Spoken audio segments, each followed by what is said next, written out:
ఇదే రమేష్ రెడ్డి తండాల్లో 320 మరుగుదొడ్లు కట్టించినట్టు, ఒక్క మరుగుదొడ్డు కూడా కట్టించకుండా 320 మరుగుదొడ్లు కట్టించినట్టు బిల్స్ తీసుకున్నాడు.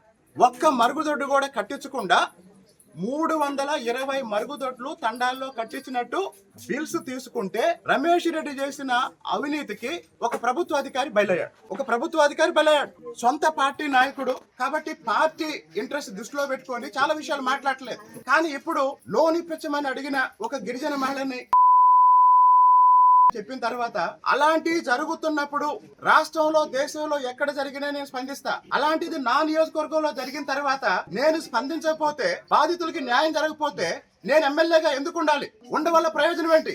కాబట్టి మీ అందరికి చెప్తున్నానమ్మా, 10 రోజుల నుంచి మౌనంగా ఉన్నా. నేనే అందరికి చెప్తున్నా, పార్టీ దృష్టిలో పెట్టాం, నాయకులకు చెప్పాం. నువ్వే అడిగావు మండలం మొత్తం నువ్వు వర్కులు చేయి, 10% కంట్రీ నాకు అనేక డబ్బులు ఇవ్వమని చెప్పి అడిగింది నువ్వు.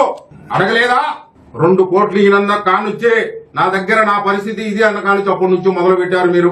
ఆ రోజు నుంచి మొదలైంది ఇదే పరిస్థితి. అంటే నేను కనుక తప్పు చేస్తుంటే పార్టీ ఏ నిర్ణయం తీసుకున్నా నేను కట్టుబడి ఉంటాను. నేను ఏం తప్పు చేశానని చెప్పి నా గోబగూయం అనిపిస్తారు ఎమ్మెల్యే గారు. మీరు నన్ను దేనికి సస్పెండ్ చేస్తారు ఎమ్మెల్యే గారు? ఎవరన్నా నా మీద కేసులు పెట్టారా? నాకు అన్యాయం జరిగిందని చెప్పి ఏ పోలీస్ స్టేషన్ లో కంప్లైంట్ పెట్టారా? అంటే మీరే పిలిపించుకున్నారు, మీరే మాట్లాడుకున్నారు. మీరు దేని గురించి పిలిపించారు? లోన్లు ఇస్తానని చెప్పి పిలిపించారు.